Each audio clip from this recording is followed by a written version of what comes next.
That's right. Welcome to the Saturday because it's time for some Ringside rumors. 3 top rumors for you, ladies and gentlemen. So without further ado, we're just going to jump straight into it. Our first top rumor, WWE is hoping to have Drew McIntyre back by Money in the Bank, according to PW Insider Elite. But with his contract negotiations seemingly at a standstill, quote, the belief is that until McIntyre and WWE come to an agreement on how he will be used going forward, he won't be back. McIntyre believes he's proven his worth and wants to ensure he's used in meaningful storylines. That makes sense. I mean, I don't really have any complaints with that, mainly just because that's how a lot of wrestlers feel. That's how a lot of wrestlers are starting to feel over time. They're kind of just saying to themselves, look, man, I love wrestling and I love being here, but I don't want to just be floating around. You know, it doesn't really make a whole lot of sense. So until you can find something for me, I'm not going to be doing anything. It's kind of the same road that, what's his name? Miro, there you go. Miro is going down. At the end of the day, to be totally honest with you, I don't know what they're going to... I honestly do not know what WWE is going to do. I don't know what WWE is going to do. If I'm WWE, I am not rushing them, but I'm saying let's start brainstorming some ideas because I do want Drew back. And if we lose him, we are going to be losing a pretty, decent and meaty character, for our roster. So hopefully they come up with something. Our next top rumor, Vince McMahon was not on site at Raw last night per Fightful Select. That reinforces the idea that Vince and several WWE executives were at last week's show due to how close Raw was to corporate headquarters, and not because Vince McMahon is returning to the road. That said, Vince again called in changes to last night's Raw. Fightful says, quote, word got around to talent shortly before the program. The changes were mostly things like timing and match order, but McMahon also, quote, adjusts the aftermath of certain matches. Most talents still tell Fightful they prefer it when McMahon makes his changes remotely, and the site says they'll stop reporting that this is going on as it's obviously become the norm. So there you go. That's done. It's over. It's over now. We're done. We finally did what I kept telling everybody to do. Wait until we hear something about it. And until then, don't say anything because you don't know. I don't want to keep calling him out. I really don't. I'm not like calling him out, but he's like, I would honestly say, at least for me, he's like the strongest frame of reference that I have for like a lot of the different, comments, about all the news. JD has been running around for weeks going, I can't believe you didn't know Vince was in charge. JD, I'm not calling you up. Please. I don't like it when people yell at me, man. It makes me cry. Anyway, we're not going to, okay. The point is, a lot of people have been under the impression that Vince McMahon has been in charge. And he is in charge. He is. Just not in the way that you think that he is. I don't want people running around and going, oh, see, I told you. It's like, well, yeah, I knew that. I was never under the impression that he wasn't in charge. I knew he was making changes. I knew that the entire time. I didn't know how far down it went. That's all I'm saying. I didn't know how far down it went. And seeing is how it stops. He goes past Clay, he hits Stone, he goes on another pickaxe, and then he goes back upstairs. WWE and the fans and just all the wrestlers, they can all breathe their sigh of relief, right? They can finally, relax the shoulders, unclench the booties and all that sort of stuff, and they can go on with what they're doing. Our final top rumor, regarding the latest report on WWE's media rights negotiations, WrestleVotes claims there's, quote, big-time interest from WWE in a Disney partnership. Other partners are enticing, but WWE sees a Disney deal as a win-win. So the 3 top contenders, right, are Disney, Amazon, and what's happening? Warner Brothers Discovery. Is it just me? Man, that's a mouthful. Anyway, so I was looking at this yesterday, and the 2 biggest ones, for me at least, are Warner Brothers and Disney.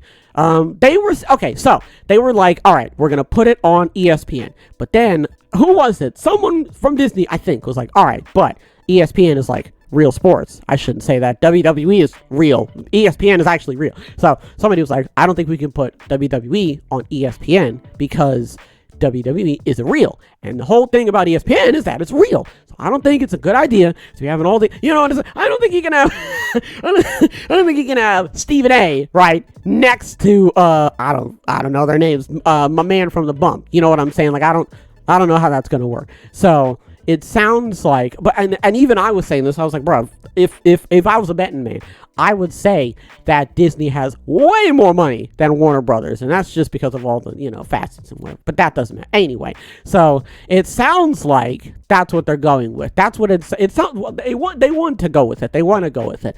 Unless Amazon just Hadoukens their way up to the top and is like, gimme. I mean, to be fair, Bezos is the richest man in the world, but I don't know if you're going to be able to take on Disney. At the end of the day, I think it really comes down to who's going to pony up.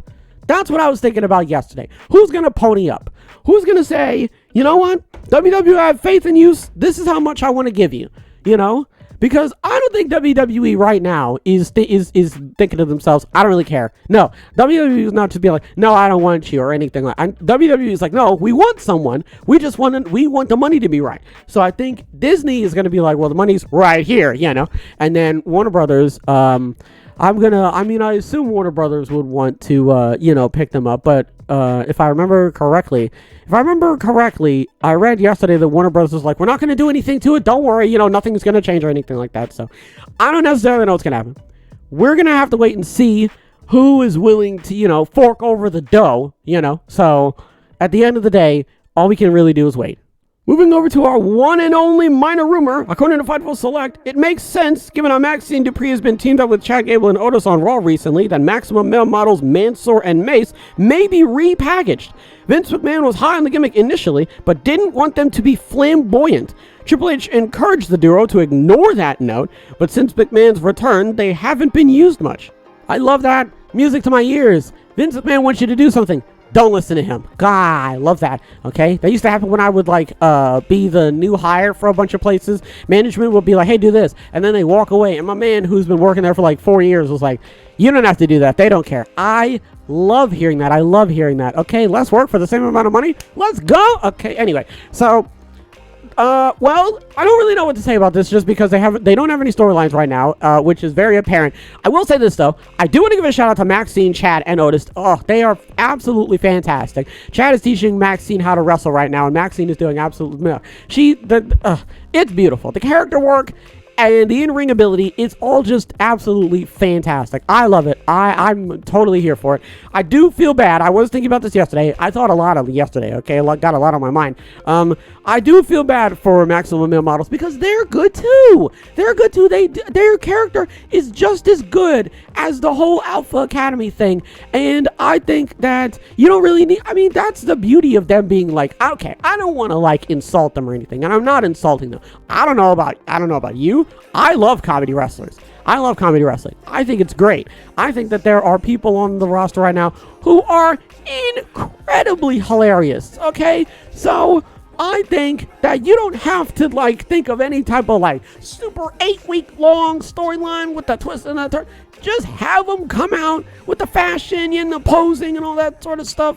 At least put them in matches. I don't know. I'm not really asking for anything crazy here. I just feel bad that they also have potential and they're not being utilized properly. You know what I mean? So I guess just see how this sort of develops, right? Mainly because you never say never, with what they could potentially be cooking up in the background and all that sort of stuff. So there's really, that's all we can really do is just sort of wait and see how it develops. What do we talk about? WWE wants Drew back by Money in the Bank. I don't necessarily know if that's going to happen. I don't know. I don't feel, when I say that, when that comes out of my mouth, I don't feel confident in that because you're asking for it feels like a small window.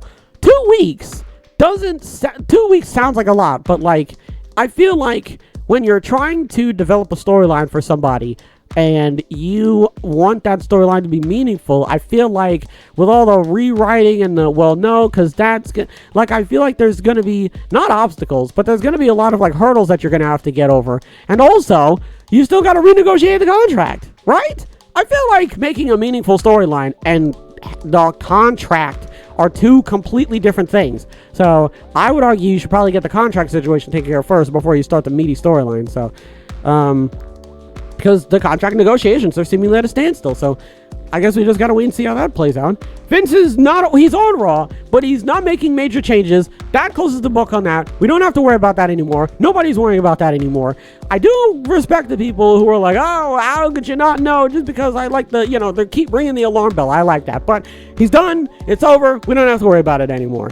Maximum models may be repackaged. Fine, that's okay. That's not okay. I don't want Mansoor and Mace to be repackaged. I really Mace, and Mansoor. Sorry about that. Anyway, I don't want it to be repackaged. I think that they're really good. Okay, if they're going to be repackaged, don't make them all like broody and hardcore and all that sort of stuff. Don't completely 180 their character. I don't know. I don't really have a choice over that. So I guess we're just going to have to wait.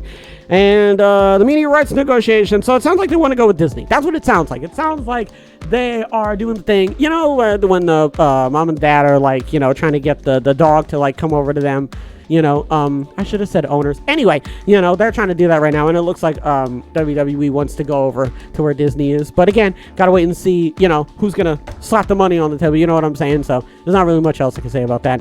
Folks, that's gonna do it for this episode. Hopefully everybody has a wonderful tonight and a wonderful tomorrow. And as always, big hugs. Big hugs all around.